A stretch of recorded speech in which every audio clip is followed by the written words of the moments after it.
God calling me? So you want a sign that God is really calling you. But He has given everything that you need inside of you. And all you need to do is just to say, Master.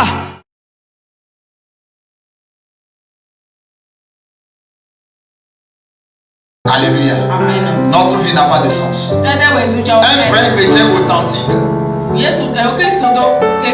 sait d'où il est sorti et il sait là où il est en train d'aller.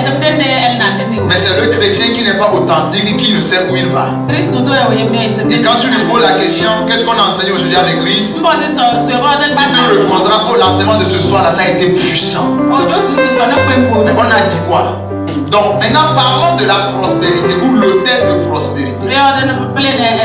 Quand on parle de l'autel de prospérité, ça engage beaucoup de choses. Et nous allons aller rapidement dans le livre de 3 Jean. Ancien Agabus, le bien-aimé que j'aime dans la vérité. Bien-aimé, je souhaite que tu prospères à tous égards et sois en bonne santé comme prospère l'état de ton âme. Amen. Amen. Donnez quelques points qui vont te permettre de prospérer. Payer la dîme, payer les prix, donner les prémices. Ce sont des points qui vont ouvrir des portes de bénédiction pour toi. Et tu vas commencer par prospérer. Mais ce n'est pas encore fini. Il y en a encore beaucoup de choses. Éphésiens chapitre 1, le verset 3. Béni soit Dieu, le Père de notre Seigneur Jésus, qui nous a bénis de toutes sortes de bénédictions spirituelles dans les lieux célestes en Jésus. Pourquoi je ne crois pas la bénédiction là? Alléluia! Où est cette bénédiction? Parce que quand Dieu bénit, c'est qu'il a béni. Dieu ne ment pas. Mais où se trouve le problème? La bénédiction prend plusieurs formes. Dieu peut te bénir par l'argent. Il peut te bénir par un mari. Il peut te bénir par la santé. Il peut te bénir par un enfant. Il peut te bénir par une femme. Il peut te bénir par une maison. Il peut te bénir par... Mais où se trouve toute notre bénédiction? Dieu, quand il dit quelque chose, c'est que c'est fait. Quand Dieu dit quelque chose là, c'est que c'est ça. Quand tu crois que tu ne crois pas, c'est ça. Quand tu montes et tu descends, ce que tu as dit, c'est ça. Ça ne change pas. Parce que lui-même, il ne change pas. Alléluia. Et il dit qu'il nous a bénis de toutes sortes. C'est-à-dire qu'il n'y a pas d'exception. Tout ce que tu désires, tout ce que tu voudrais voir, Dieu t'a déjà donné cela dans les lieux célestes. C'est parce que nous ne comprenons pas les enjeux qui engagent la bénédiction. Alléluia. Amen. Praise the Lord. Voilà pourquoi l'ancien ayant compris, Jean parle. Je souhaite que tu prospères. La prospérité, c'est la bénédiction.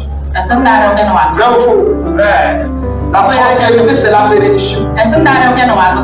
Jean ayant compris que la bénédiction est une chose qui est liée à l'âme. Nous allons dans cette dimension parce que l'âme joue un rôle prépondérant dans la réalisation ou bien dans la matérialisation de la bénédiction que Dieu nous a bénis dans les lieux célestes.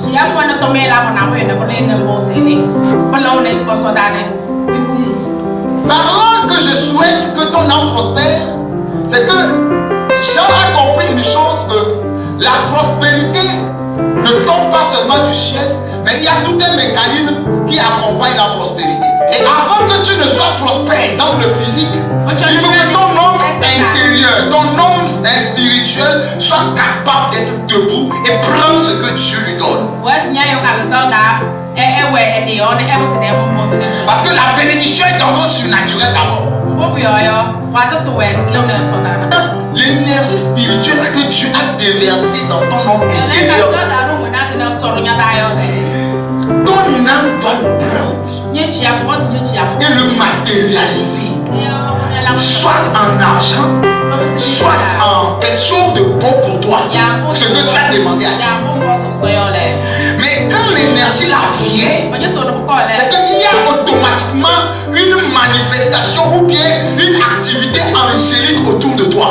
Le week-end calzon dans le wéro. Mais est-ce que tu tiens compte de pas John, ne pas Dan, ne pas John, la route de l'idée aussi Jordan. Amen. Et en ce moment-là, le monde des ténèbres constate que celui-là, sa prière a été exaucée. Et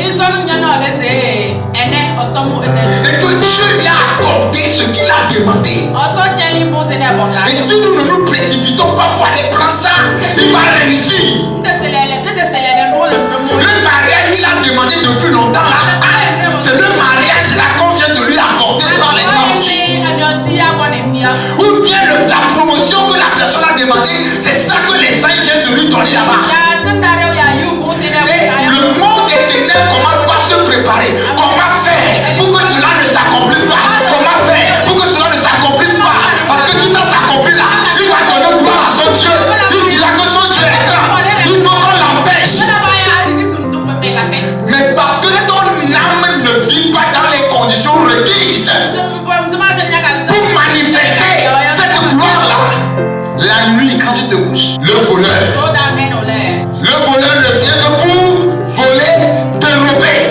La nuit quand tu te couches et que ton âme n'est pas dans les conditions requises, la nuit, le voleur, il vient dans ton sommeil et il vient coucher avec toi. Et quand il couche avec toi, toi tu descends au paradis.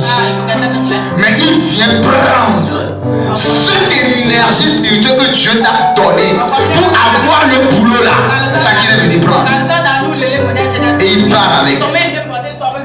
Et tu t'en rends compte que quand tu te réveilles, c'est comme tout est bouleversé autour de toi. Rien de tout ce que tu as vu là, rien ne se manifeste. Est-ce que tu t'es pas posé la question, pourquoi ces choses dans ma vie?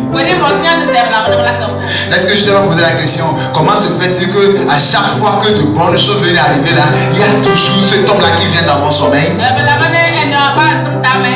Ou bien à chaque fois quand quelque chose de bon vient arriver dans ma vie, il y a cette femme là qui vient toujours dans mon sommeil? Tu es jeune garçon, mais elle vient. Tu es jeune fille, il vient. Tu es maman mariée, il vient. Tu es homme marié, il vient. Il vient d'où? C'est le voleur. Quand la Bible dit que le voleur ne vient que pour dérober, détruire, égorger là, c'est ça. On peut évoluer. Est-ce que tu saisis quelque chose?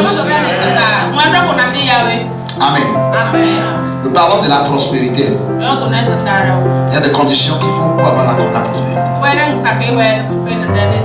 Et aujourd'hui, il y a une chose que les chrétiens ne feront jamais. Les chrétiens, frères adorateurs, vraiment ne peuvent jamais faire ça. Les vrais chrétiens ne vont plus aller chez les charlatans. Parce qu'ils savent qu'arriver là-bas, c'est les démons. Un vrai chrétien ne va plus aller se prosterner devant les fétiches. Parce qu'il sait qu'aller là-bas, c'est des démons.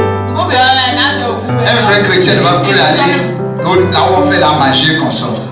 Parce qu'il sait que là-bas, c'est pas bon. Mais il y a un endroit où le chrétien va. Voilà pourquoi tu dois prier contre cet esprit de mari de nuit et de femme de nuit. Et parfois même, ce n'est pas l'esprit des eaux.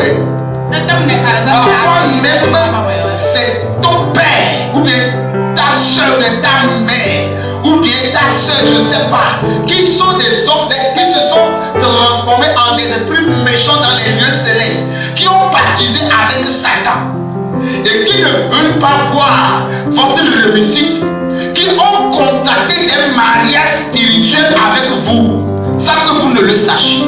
C'est eux qui font ces choses-là contre vous pour vous empêcher d'évoluer.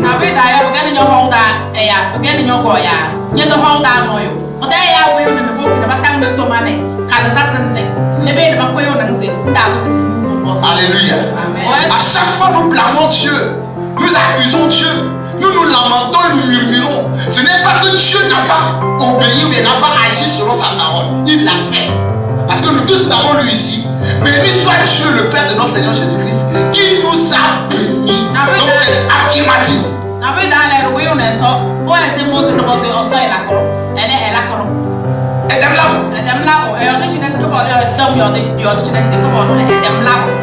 Verset 7. Oui. Loin de là. Loin de là. Ne savez-vous pas que celui qui s'attache à la prostitution. Amen. Ça va déjà. Ne savez